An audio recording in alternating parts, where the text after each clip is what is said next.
hemos celebrado una fiesta importantísima, ¿cierto? ¿Cuál era? Pentecostés. Era la fiesta del pueblo de Dios cuando descendió el Espíritu Santo con poder y equipó la iglesia del poder de lo alto. ¿Para qué? Para predicar el Evangelio y para ser testigos de Cristo en todo lugar.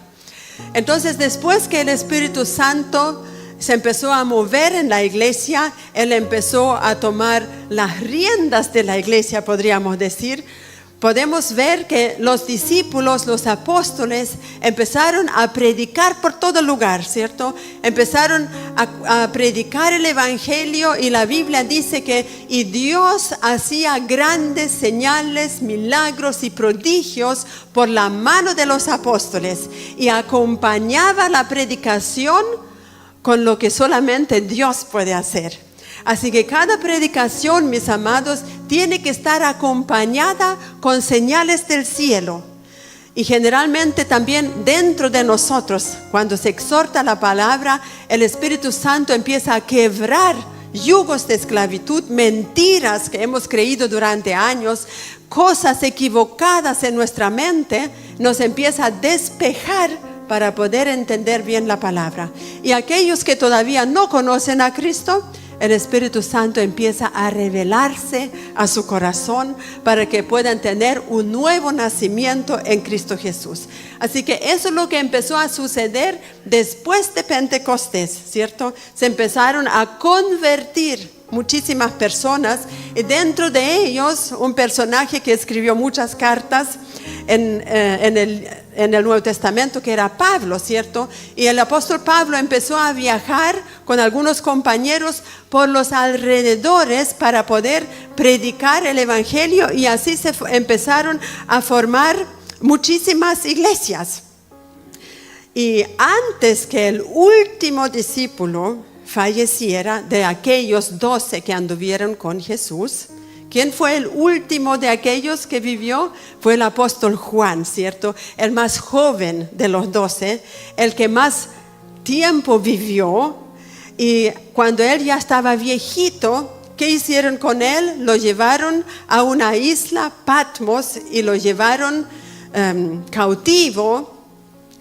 Pero en esa isla, en esa cautividad, el apóstol Juan recibe una tremenda revelación de parte de Jesús, y que se llama el libro de Apocalipsis, ¿cierto? Gloria a Dios que se escribió para nosotros. Y la Biblia más encima dice: bienaventurado todo aquel que lee este libro. Así que yo se lo aconsejo, léanlo, porque será bienaventurado. Quizás no va a entender todas las cosas, pero hay unos pasajes especiales para nosotros, la iglesia. Entonces, Juan empieza a recibir una tremenda visión de nuestro Señor Jesucristo, y lo primero que el Señor le dice: te voy a usar a ti, Juanito, como mi secretario, para enviarle una carta a especialmente 7 de esas iglesias que están siendo formadas. Y para eso le voy a pedir aquí el apoyo con una presentación para que podamos entender bien la magnitud de lo que sucedió. Sí, muchas gracias. Porque, mis amados, tenemos que entender la Biblia también en su contexto histórico y geográfico. Si usted nunca toma un mapa en la mano cuando lee la Biblia para ver dónde sucedió lo que está leyendo, no lo va a entender. Miren, espero que ustedes lo alcancen a ver, pero se lo voy a explicar aquí con este palito que me sirve hoy. Aquí, donde estamos, aquí está el monte Sinaí, donde recibieron la ley de Moisés, y aquí Jerusalén, Israel, ¿cierto? De aquí fueron predicando por todos lados, especialmente el apóstol Pablo, que llegó hasta Roma, allá arriba, ¿se fijan? Entonces, aquí Macedonia, Filipos, Corinto, todos estos lugares donde el apóstol Pablo recorrió predicando, y aquí en esta isla estaba Juan preso. Y aquí él recibió la tremenda revelación que él escribió a las iglesias. Y de aquí, si ustedes se fijan, al cruzar la primera carta, ¿cómo se llama? La del Apocalipsis. ¿A qué iglesia fue la primera carta? Miren su Biblia si no lo saben. La primera iglesia, ¿cómo se llama? Éfeso, ¿cierto? ¿Y por qué Éfeso? Porque Éfeso era la primera ciudad para cruzar aquí al continente. Y así sucesivamente, Esmirna, Pérgamo, Tiatira, Sardis, Filadelfia y la última, Laodicea. ¿Y por qué en ese orden? Porque aquí había una carretera donde el correo y los mercaderos, así se dice, los que hacían negocios recorrían. Entonces el Señor, como Él es muy inteligente y muy ordenado, empezó a enviar las cartas desde aquí a cada una de estas ciudades, que se llama el Asia Menor, ¿cierto? Muchas gracias. Solamente eso le quería mostrar para que supiésemos, y también la juventud que está en nuestro medio. No sé si todavía le están pasando geografía en el colegio para que se ubiquen en el mundo, ¿no? Entonces a todas esas iglesias el Señor le escribe una carta de evaluación, mis amados. ¿Y qué nos muestra eso? Eso nos muestra que Jesús está interesado en el crecimiento de cada iglesia y también en el bienestar de cada iglesia. Porque se empezaron a meter doctrinas falsas en alguna iglesia, otras iglesias estaban perdiendo la fe, otras iglesias estaban debiluchas, y por eso el Señor le manda una carta a cada una de las iglesias. ¿Para qué? Para que los pastores puedan saber dónde empezar a mejorar las cosas, ¿cierto? Porque el Señor no manda una carta así por así. Ahora piensen un poquito. ¿Les gustaría en esta mañana, si yo tuviera aquí una carta que el Señor nos envía a nosotros? ¿Les gustaría o no? Oh, cómo me encantaría. Cómo me encantaría que de repente cayera del cielo una carta del Señor para nosotros. Pero no va a suceder, ¿cierto? Eso no va a suceder. ¿Y por qué no va a suceder? Porque esos eran tiempos especiales que el Señor usó a Juan para esas iglesias. ¿Y qué tenemos nosotros hoy en día? Deberíamos tener más de lo que ellos tenían. Para ellos fue necesario que Jesús enviara personalmente una carta, porque todavía todo era nuevo. Ellos todavía no tenían mucha experiencia en la vida cristiana. Todavía aquellos que tenían un don profético no sabían bien cómo usarlo. Por eso Pablo viajaba de lugar en lugar enseñando. Los que habían sido bautizados en el Espíritu Santo con don de lengua no sabían quizás para qué lo que era y qué les estaba sucediendo. A lo mejor estaban hasta asustados con lo nuevo que sucedía. Y por eso el apóstol Pablo iba enseñando, adoctrinando, explicando. Por eso es tan importante que cada iglesia reciba enseñanza de parte del Señor a través de la palabra escrita. Pero luego, ¿cómo nos habla el Señor hoy en día como iglesia? Claro, a través de la palabra, pero también a través de su sentir que Él tiene, la opinión que Él tiene de cada uno de nosotros, pero también como iglesia en general. Entonces hay que hacer una autoevaluación de vez en cuando, preguntándole al Señor: Señor, ¿qué encuentras tú?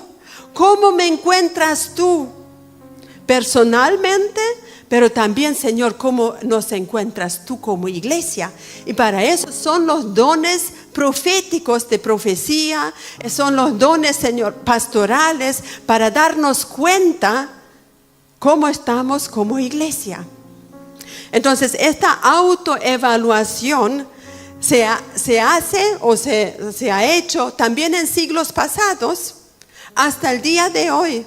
Y sería trágico si una iglesia no se detuviera de repente para evaluarse y preguntar al Señor, Señor, ¿qué piensas tú?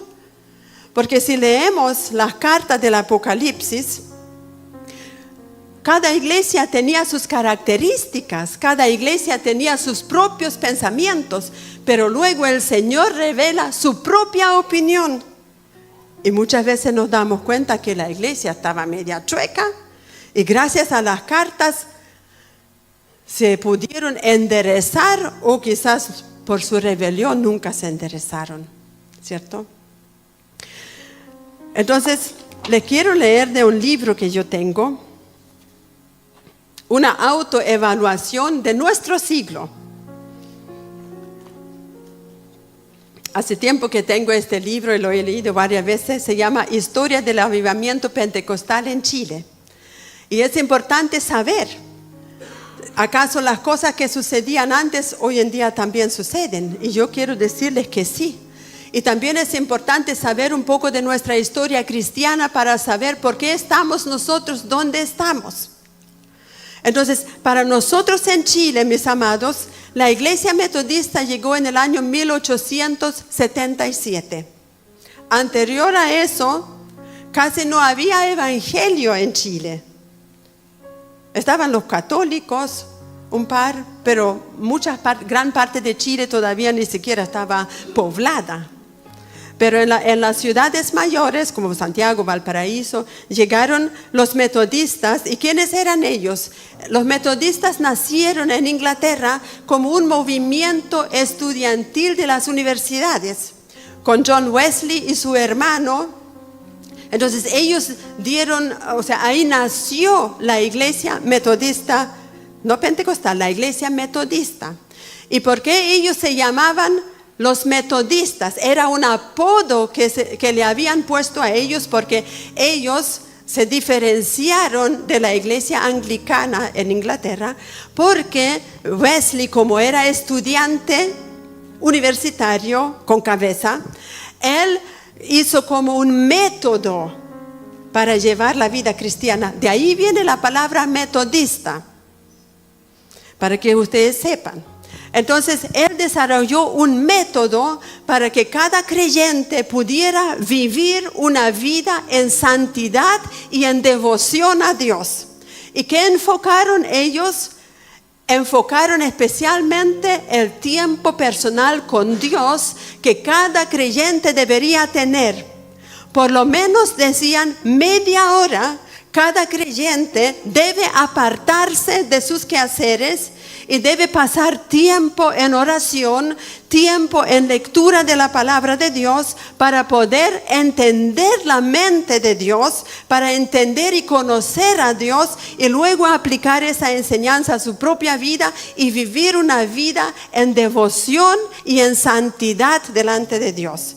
Por eso ellos se llaman metodistas, por ese método que él desarrolló, o ellos, ¿cierto? Luego, en el año 1884, llegaron a Chile los bautistas. ¿Y por qué ellos se llaman los bautistas? Porque ellos enfocaron el bautismo por inmersión, lo que los metodistas no tenían. Ellos bautizaban por aspersión.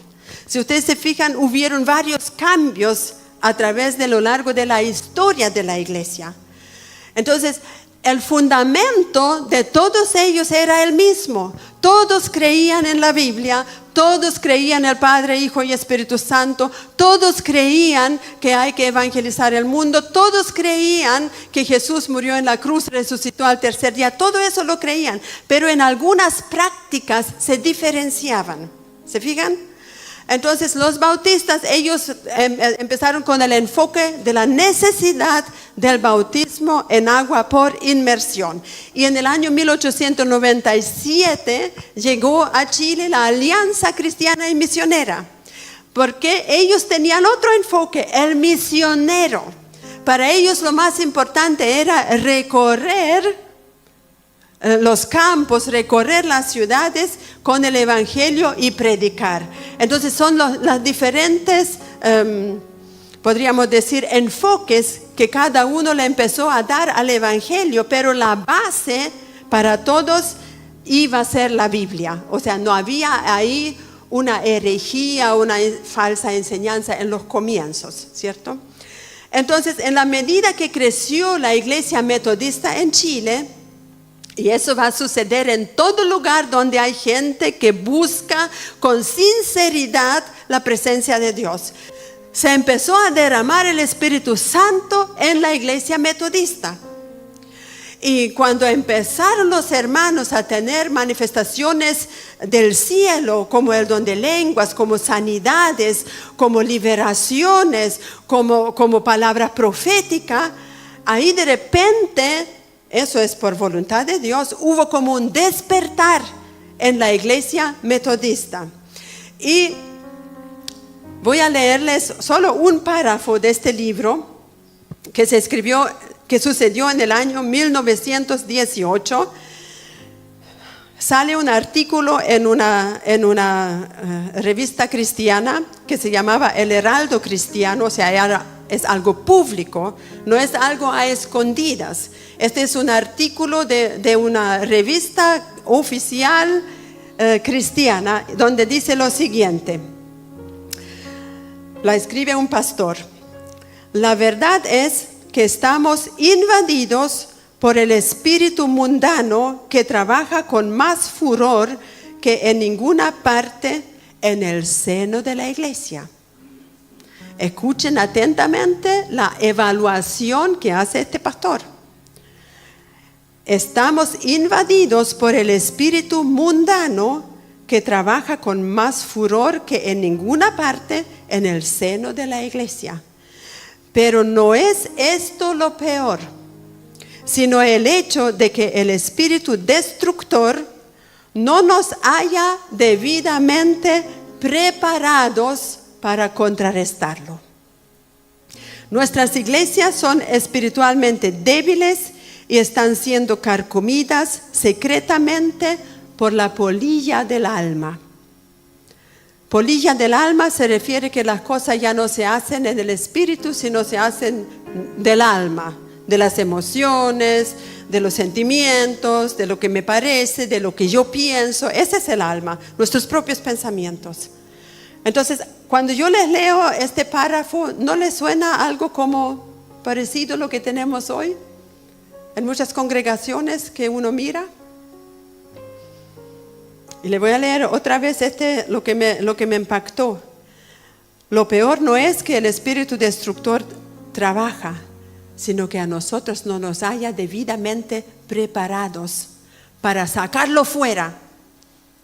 Para eso son los discipulados en la iglesia. Para eso son los cultos.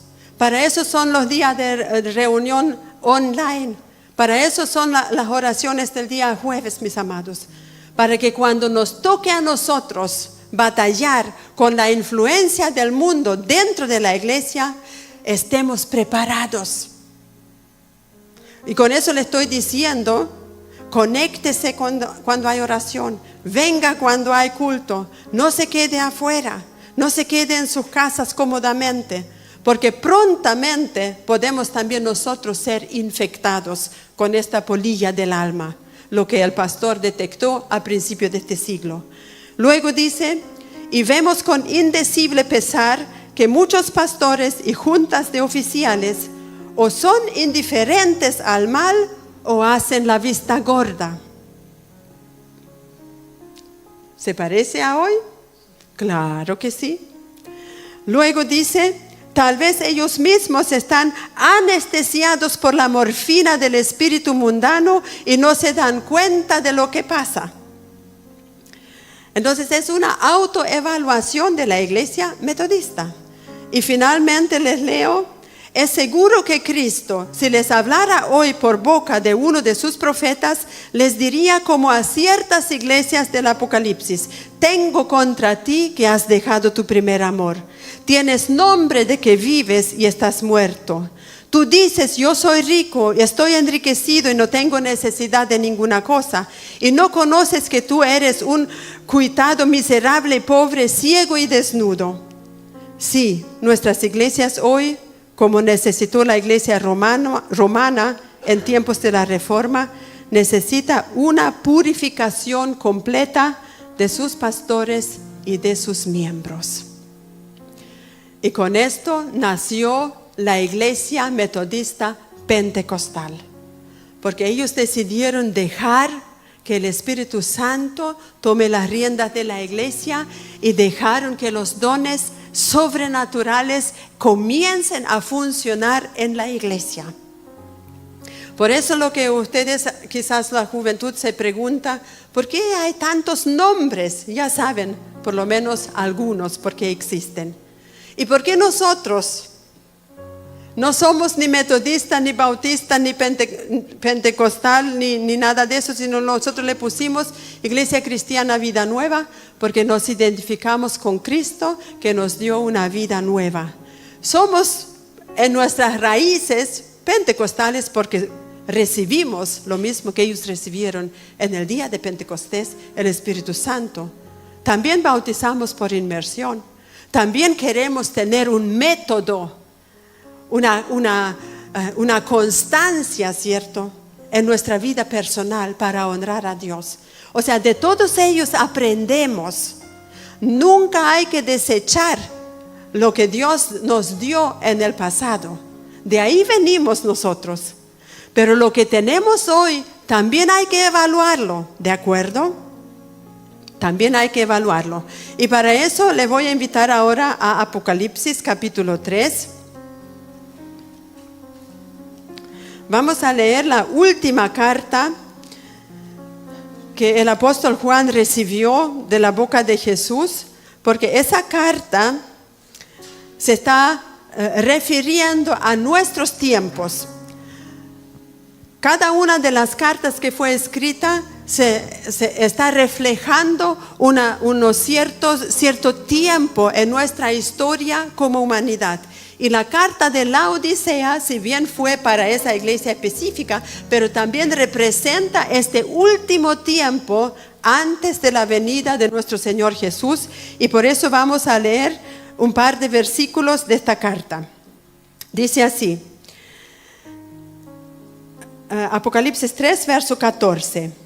Escribe al ángel de la iglesia en la Odisea: he aquí el amén, el testigo fiel y verdadero, el principio de la creación de Dios, dice esto. O sea, ¿quién está hablando? Nuestro Señor Jesús. Y le dice a la iglesia: yo conozco tus obras, que no eres ni frío ni caliente. Ojalá fueses frío o caliente. Pero por cuanto eres tibio y no frío ni caliente, te vomitaré de mi boca. Porque tú dices: yo soy rico y me he enriquecido, y de ninguna cosa tengo necesidad. Y tú no sabes que eres un desventurado, un miserable, pobre, ciego y desnudo. Por tanto yo te aconsejo que de mí compres oro refinado en fuego, para que seas rico, y vestiduras blancas para vestirte, y que no se descubra la vergüenza de tu desnudez, y unge tus ojos con colirio para que veas.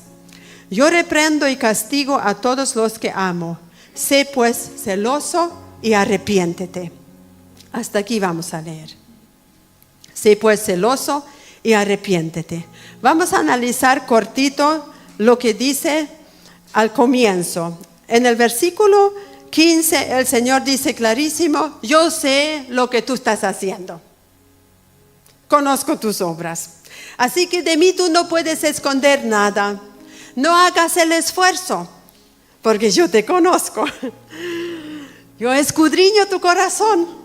Sé muy bien lo que piensas. Antes que salga una palabra de tu boca, yo ya lo sé. O sea, el Señor sabe todo lo que nosotros hacemos en privado o también como iglesia. Él conoce cada una de nuestras obras. Y luego dice: tú no eres frío ni tampoco eres caliente. Y el Señor dice: ojalá fueres frío o caliente.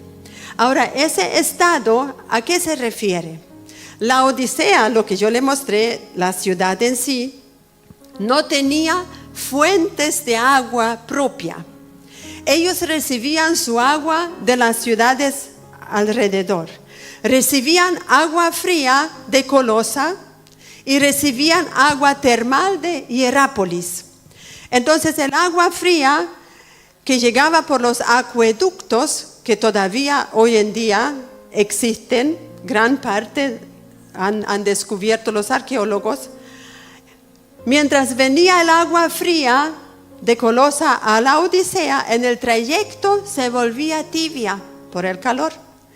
Y el agua caliente que salía, las aguas termales de Hierápolis, que son muy famosas hasta el día de hoy, cuando uno va allá, el lugar se llama Pamukkale, allá hay un tremendo balneario y todas las cosas antiguas están debajo del agua y uno los puede ver mientras se baña ahí en esas aguas termales.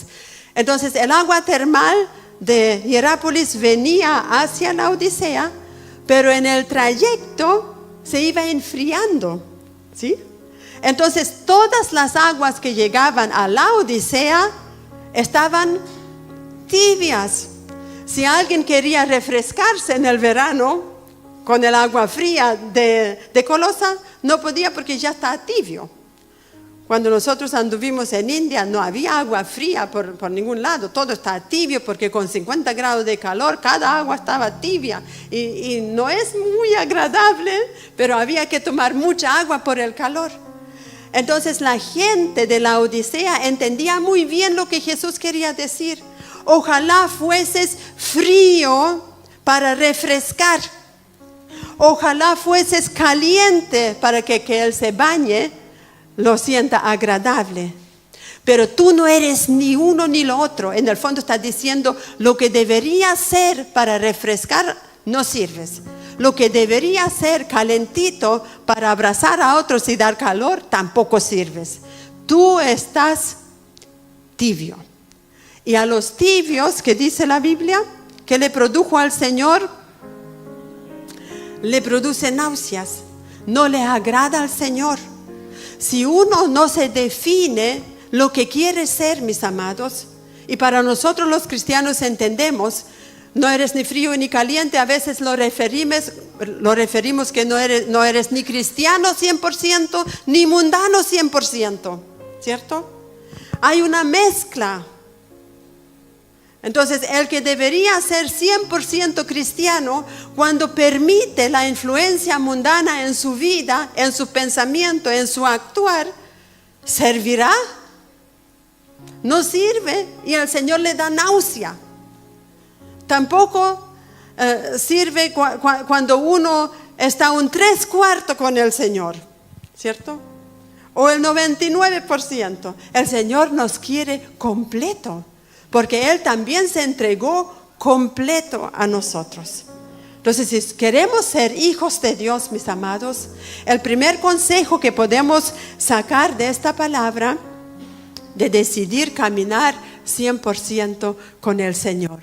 Y mis amados, yo no les quiero como reprender o retar o apuntar con el dedo en esta mañana, no. Lo que yo quiero, que aprovechemos esta corrección que el Señor le hace a la Odisea para nuestra enseñanza, ¿sí? Miren, yo me acuerdo cuando yo era chica, yo soy la menor de 3 hermanas. Mi hermana mayor, Johanna, tiene 10 años más que yo. Entre medio hay otra hermana nuestra que tiene 5 años mayor que yo. Y yo la más chica.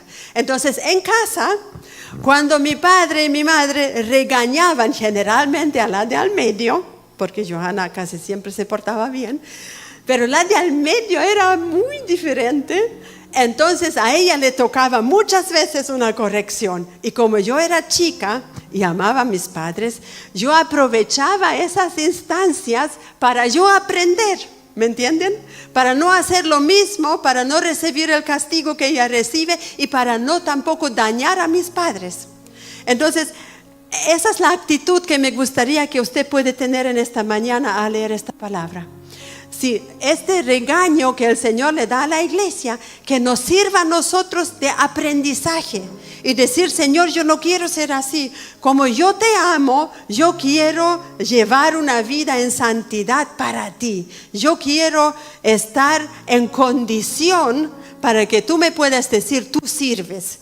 Eres bien frío para refrescar o eres bien caliente como para abrazar con calor. ¿Sí?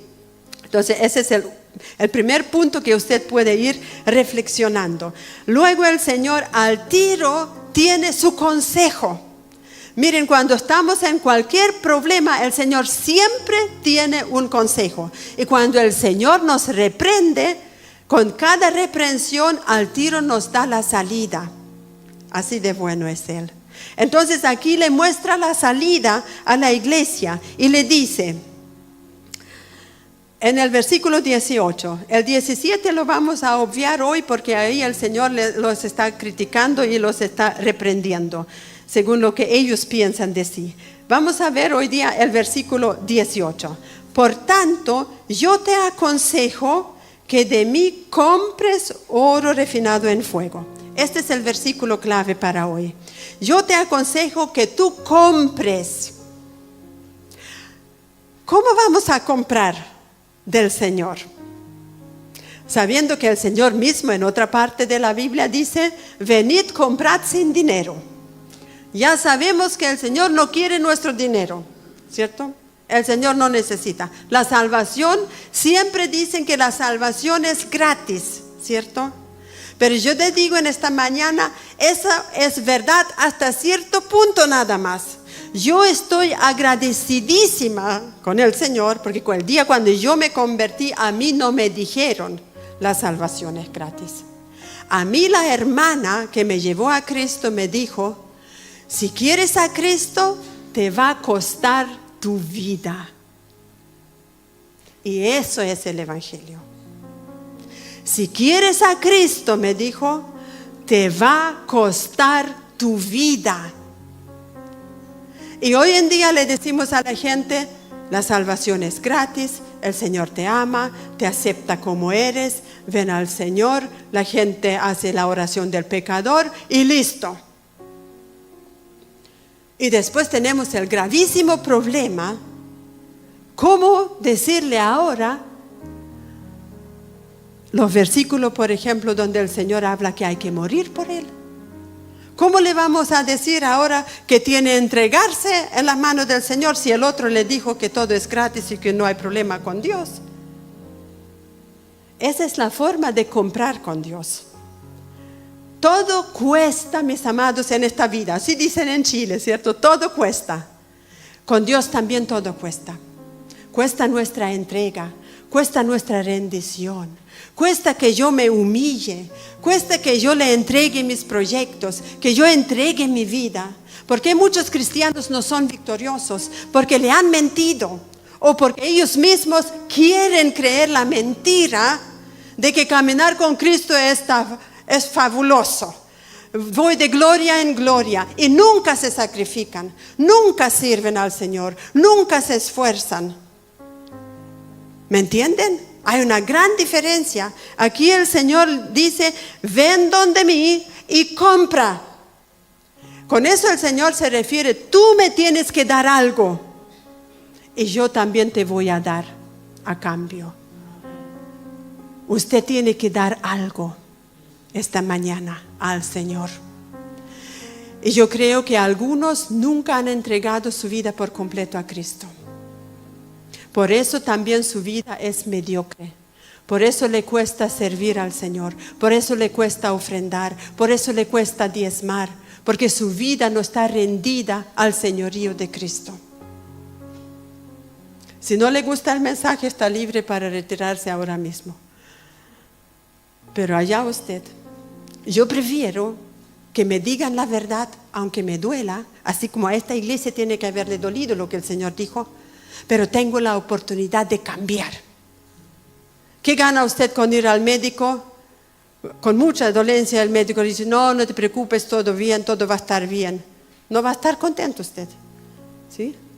Entonces aquí el Señor dice, te aconsejo que de mí compres. Ya sabe cuál es el precio que tiene que dar. Es su vida, mi amado. Tienen que entregar su vida al Señor. Tienen que entregar su familia al Señor. No se aferre a nada en este mundo. Si usted está aferrado a cualquier cosa, sea su trabajo, su esposa, su esposo, su familia, suéltelo en las manos del Señor. Suéltelo. No se aferre a nada y a nadie en esta vida. Aférrese a Cristo y entregue su vida a Él para llevar una vida que agrade a Dios. Porque si no, no va a poder servir a Cristo en libertad. ¿Y qué hay que comprar? Aquí dice el Señor, en primer lugar, oro refinado en fuego. ¿A qué se refiere eso? Eso se refiere a la vida espiritual en sí. El oro es lo más precioso entre los materiales, ¿cierto? Pero Dios no se refiere a un oro físico, una cadena para que usted se la cuelgue, sino que el oro espiritual, el oro refinado se refiere a la riqueza espiritual. Quiere decir que yo valoro todo lo espiritual de Dios mucho más que cualquier cosa terrenal. Y ahí donde empieza el problema.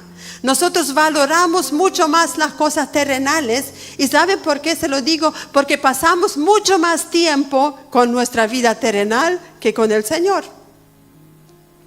Pasamos mucho más tiempo en nuestros cumpleaños, en nuestros encuentros, en el trabajo, que no está mal. Le damos prioridad a muchas cosas y las cosas de Dios siempre al último. Quizás no en todos. Y no le estoy hablando solamente a nosotros que estamos aquí, le estamos hablando también a los que ven el mensaje. Muchísimas veces postergamos lo de Dios. Y eso es una señal que no tenemos valorado a Dios mismo. Pasamos mucho más tiempo leyendo cualquier cosa o estando moviendo el dedo, ¿cierto? Mirando Instagram, mirando cualquier cosa, incluso la tele o lo que usted quiera, que leer la palabra de Dios. Aprenda de los metodistas. Hágase un hábito, un método que le sirva para que usted lea la Biblia, para que usted ore. Es importantísimo para obtener de parte de Dios oro refinado, riqueza espiritual.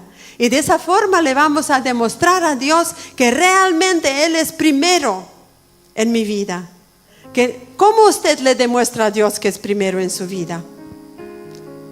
De alguna forma lo tiene que hacer, sacrificando a veces las cosas que nos gustan a nosotros y dándole prioridad a la cosa que le agrada a Dios.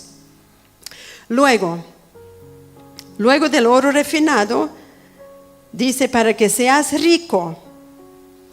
O sea, ¿qué es lo que nos hace rico? Las cosas espirituales de Dios.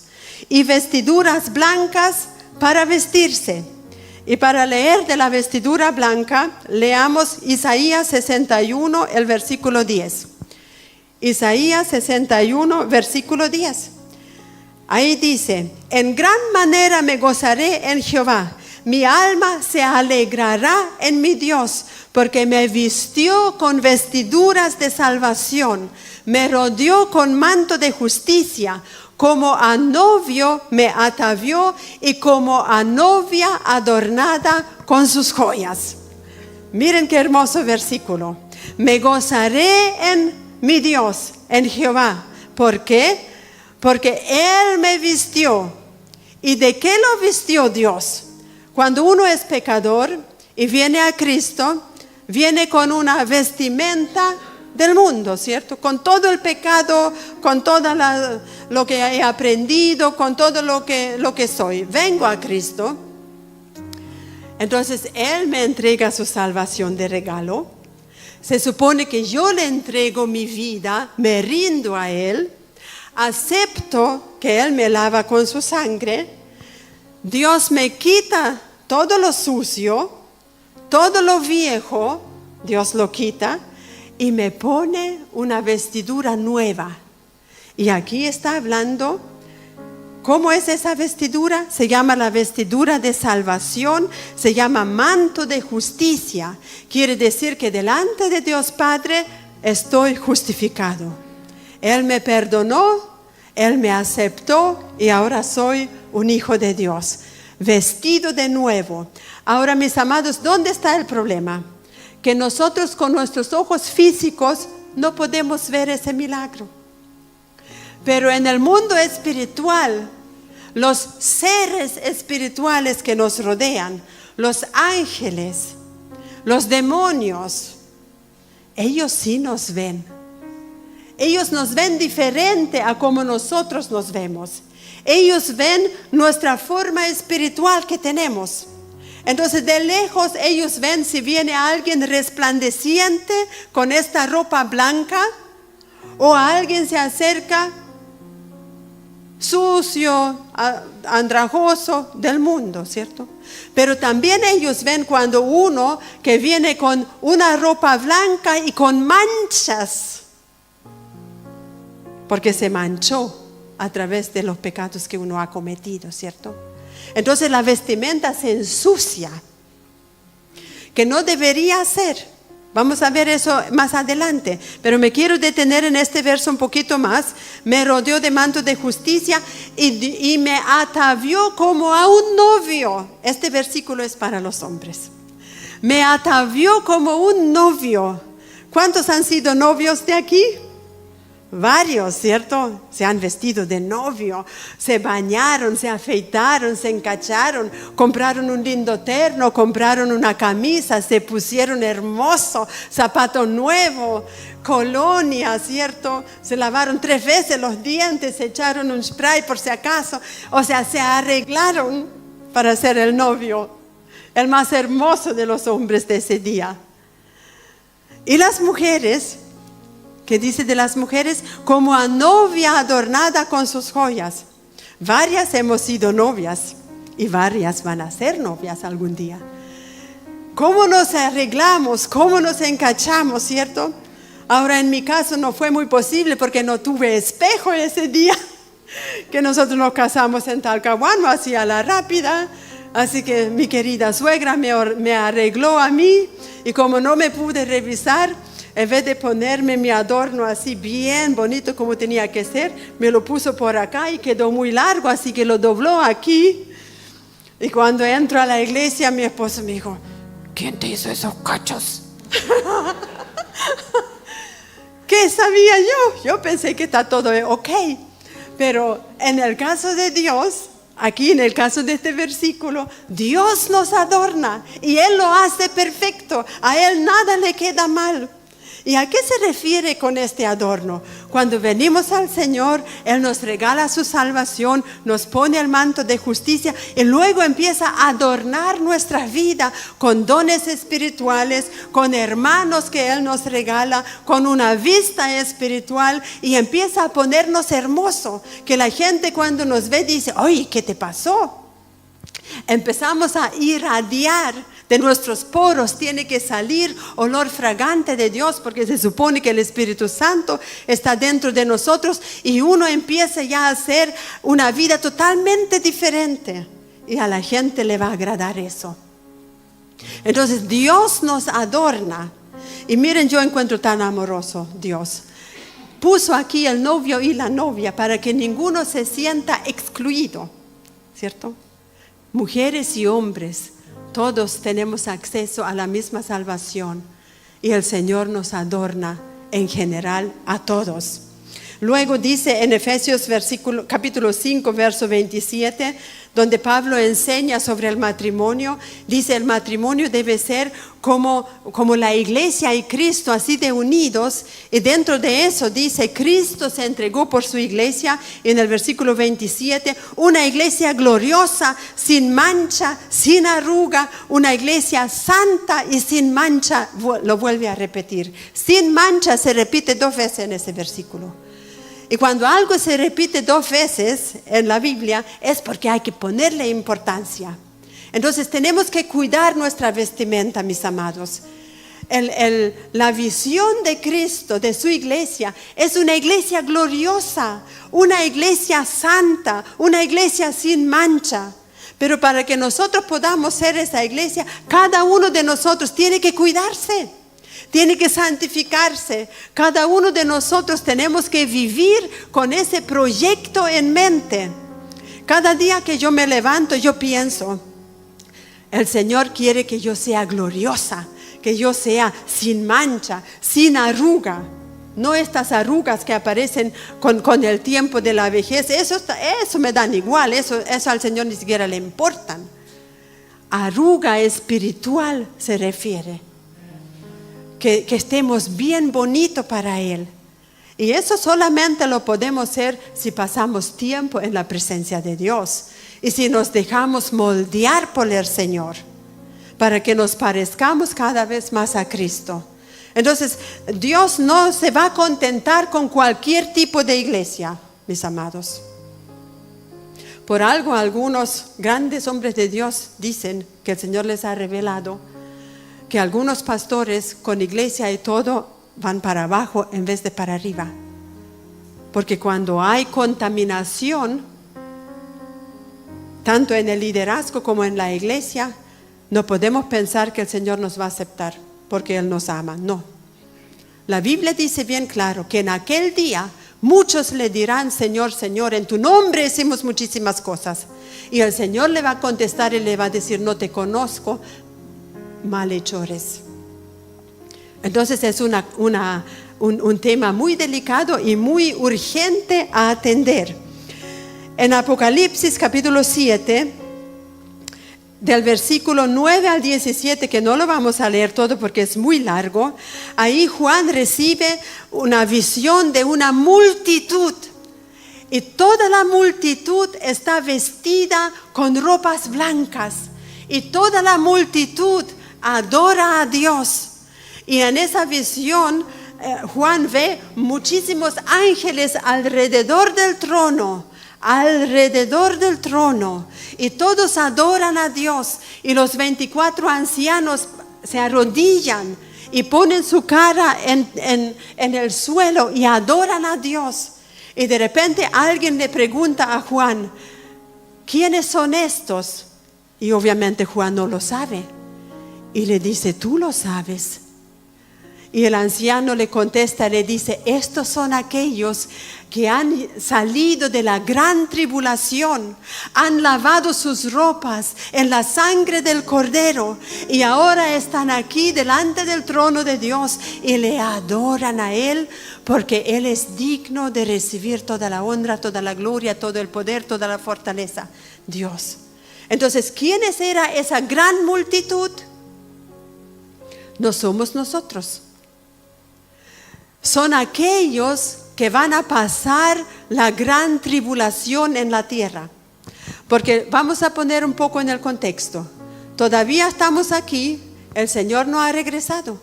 Pero el día que el Señor regresa, se va a llevar a sus escogidos, aquellos que han vivido una vida en santidad, aquellos que se han preparado, aquellos que son parte de la novia del Señor, los que se dejaron adornar por Cristo. Esos se van con el Señor, pero los que se quedan van a ser muchos que han tenido un conocimiento de Cristo, pero no han querido vivir en santidad, no han querido rendir su vida a Cristo, sino que han vivido como ellos quisieron.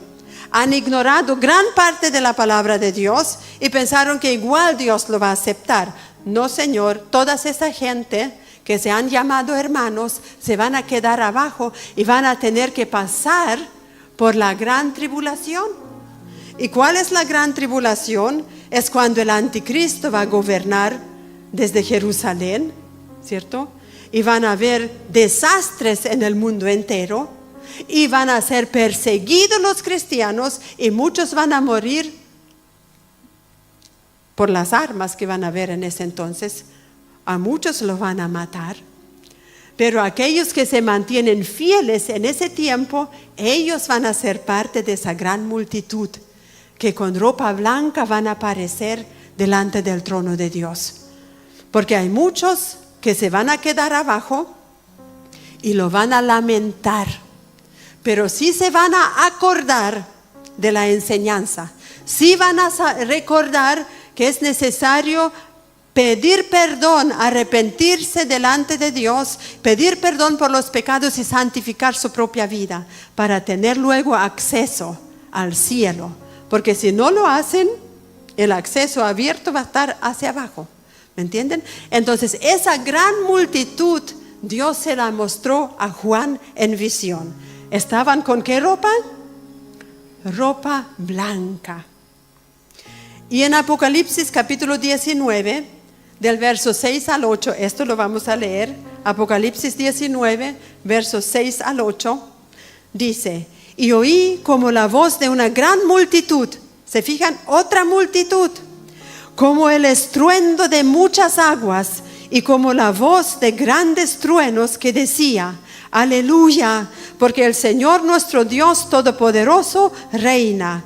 Gocémonos, alegrémonos y démosle gloria, porque han llegado las bodas del Cordero y su esposa se ha preparado. Y a ella se le ha concedido que se vista, ¿de qué cosa? De lino fino, limpio y resplandeciente, porque el lino fino es las acciones justas de los santos. Miren la tremenda visión de la novia del Cordero. Está vestida de lino fino. ¿Y qué dice este versículo? El lino fino son las acciones de los justos. Son las acciones de los justos. Grábese bien esa palabra. Si usted quiere estar vestido, ese vestido no le cae así nomás encima. Eso depende de su acción. De su acción. Usted hace una acción, su vestido crece. Usted hace otra acción de los justos, su vestido crece. ¿Y qué acciones son esas? Todas las acciones que encontramos en la Biblia, la obra de Dios, alabar a Dios, orar a Dios, ayudar al pobre, compartir lo que uno tiene con el necesitado, ofrendar para que la obra de Dios crezca, diezmar para que los pastores puedan vivir y apoyar a otros. Todo eso es obra de Dios. Orar los unos por los otros, visitar los enfermos, predicar el evangelio, entregar un tratado. Si usted no tiene mucha palabra, venga a aprender, llévese los tratados, ahí hay un montón. Lleve un evangelio de Juan, usted se lo puede llevar, se lo puede entregar a alguien. Esas son las acciones de los justos. Cuando hay un proyecto en la iglesia, apoye. Cuando hay una invitación, por ejemplo, para los matrimonios que va a ser pronto, traiga a su esposa aunque sea por la fuerza. No se quede en casa. Y si su esposo no quiere venir, póngale unas esposas y tráigalo. Y dígale: yo te amo, por eso tú vas conmigo. Si quieres que yo me someta a ti, te vienes conmigo. ¿Me entienden? Esas son acciones de los justos. Y esa es nuestra vestimenta de lino fino. Y luego, ¿cómo debe ser? Debe ser limpio y resplandeciente. ¿Qué es resplandeciente? Cuando emite un resplandor, ¿cierto? Porque algo puede estar blanco, pero hay un blanco cuando cae el sol, como que ilumina todo, ¿cierto? Le voy a poner un ejemplo. Un día visitamos a mi cuñada en Santiago y su esposo en ese entonces era chofer de bus y tenía que tener siempre una camisa blanca. Entonces todas sus camisas blancas estaban colgadas en el patio secándose. Y yo miré las camisas blancas y le dije: oye, Cuñi, yo le digo Cuñi por cariño y la saludo porque yo sé que nos está viendo. ¿Por qué las camisas no son tan blanca? No sé, me dijo, lo he intentado todo, también los meto al cloro, y me explicó todo lo que hace. Entonces yo le pregunté: ¿con qué agua lavas? ¿Frío o caliente? Y me dijo: no, por la lavadora solo agua caliente. Le dije: ese es el problema. Para que quede limpio tiene que ser bien caliente. Y eso también cuando en el templo, si usted limpia el templo, nunca con agua fría, bien caliente, para que quede limpio. Entre paréntesis. Entonces, tomamos las camisas, compramos una lavadora que tiene agua caliente y la volvimos a lavar y la volvimos a colocar. Estaban resplandecientes. Y llegó el esposo, miró sus camisas y dijo, ¿y por qué me fuiste a comprar camisas nuevas si las viejas todavía habrían servido? Entonces ella, con ese orgullo de esposa, cuando hace algo bien, dijo, son tus camisas viejas, lo único que las lavé de otra forma. ¿Me entienden? Entonces cuando algo es blanco, pero no resplandeciente, para Dios no es suficiente. Eso quiero decir con ese ejemplo. Si usted está blanco, trate también de resplandecer. Trate de sonreír. Ustedes todos, mis amados, tienen que sonreír más. Tienen que ser más felices. Porque si se fijan en todos esos versículos, cuando habla de la iglesia, son puras palabras hermosas. En ninguna parte sale gente amargada, gente cabizbajo, gente aproblemada, mi iglesia, pura gente necesitada, pura gente con problemas. No. Si ustedes ven aquí, dice, gocémonos y alegrémonos. La palabra de Dios está llena de que los hijos de Dios van de gloria en gloria, de victoria en victoria, aún con los problemas. Porque ¿dónde pertenecen los problemas, mis amados? Aquí, a la tierra. ¿Y dónde debemos poner nuestra mirada? En el cielo. ¿Dónde deben ser sus problemas? Debajo de sus pies. Usted tiene que levantar su espíritu.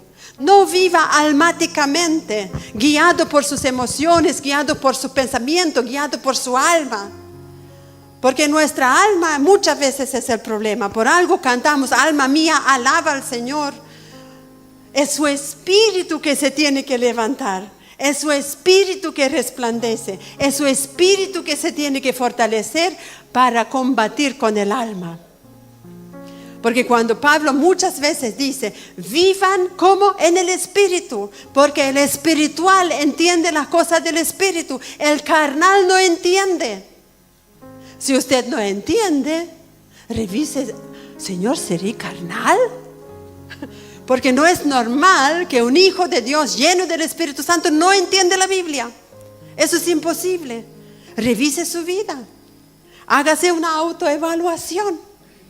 ¿Y saben dónde uno se da cuenta? Cuando conversa con alguien que entiende en los ojos. Porque la Biblia dice, lámpara de nuestro cuerpo son los ojos. Cuando resplandecen los ojos, cuando tu ojo es luz, dice Jesús, entonces todo tu cuerpo está en luz. Quiere decir que está todo rendido al Señor, está todo lleno de la palabra de Dios, mi pensamiento está lleno, y si hay una dificultad al tiro también sé qué hacer. Y si todavía no lo sé, le pregunto al Señor y Él me aconseja. Amén. Eso es el verdadero evangelio, mis amados. Así que vemos aquí en estos pasajes que hemos leído que en el cielo todo el mundo está vestido de blanco, todo el mundo está resplandeciente porque ya han vencido, ya han llegado. Pero esa vestimenta tenemos que entrenarla aquí en la tierra, mis amados. ¿Bien? Luego dice...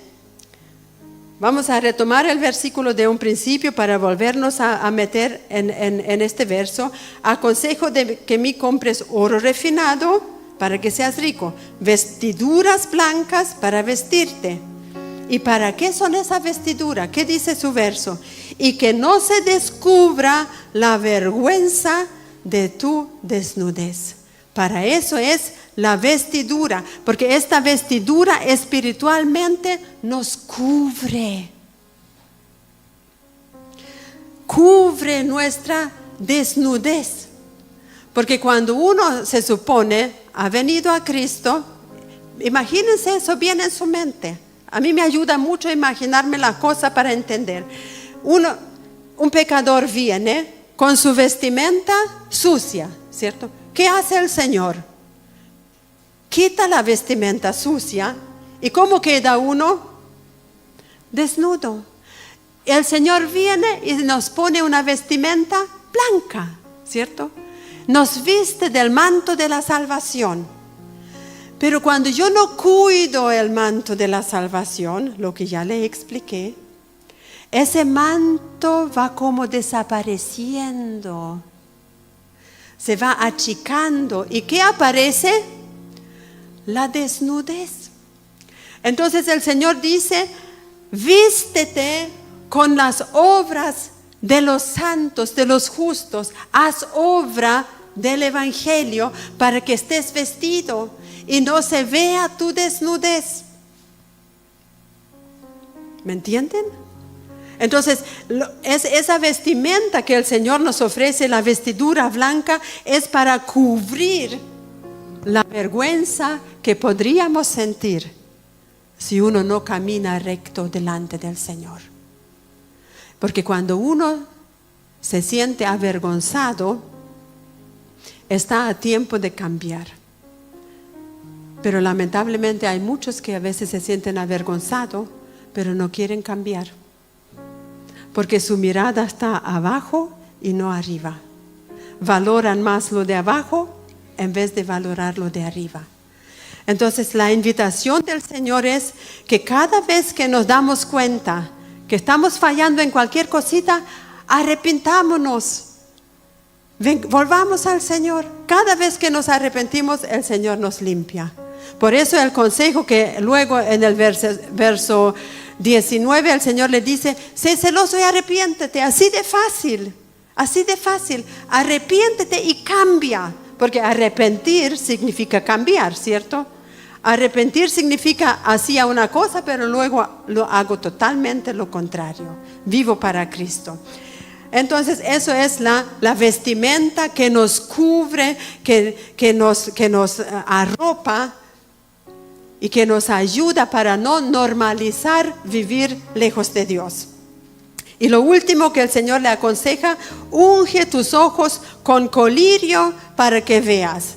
¿Y por qué nombra el colirio aquí Dios? Porque la Odisea era una ciudad muy próspera que vendían colirio.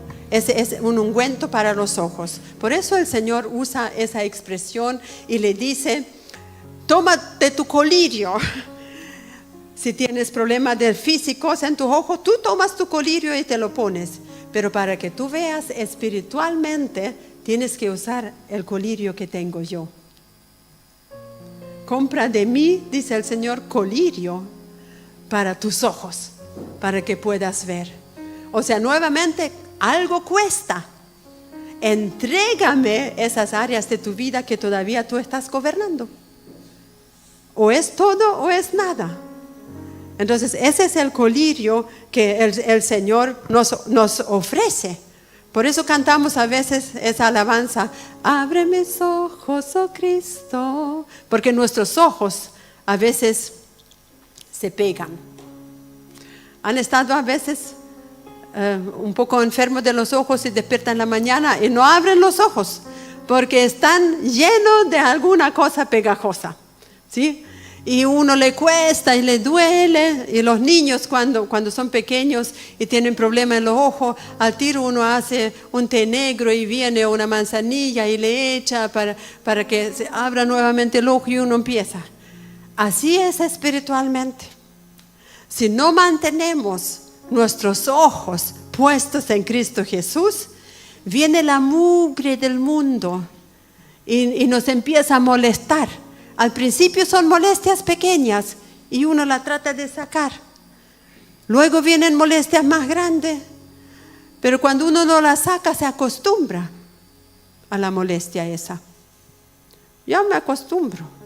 Luego viene más y de repente el ojo se pegó y ya no veo al Señor. Así sucede. El diablo es experto en taparle los ojos a los hijos de Dios si no se cuidan. Le pasa cada cosa por sus ojos, cada mugre que se va pegando. Así que usted revise bien sus ojos, vaya al oculista celestial y compre colirio. No se olvide, tiene que comprarlo, no se lo van a regalar. Tiene que entregar cosas para obtener el colirio precioso de Dios. Y finalizo con el verso 19, donde el Señor, Él es bien papá, dice, yo reprendo y castigo. ¿Y por qué tú me vienes a criticar si yo te reprendo y te castigo?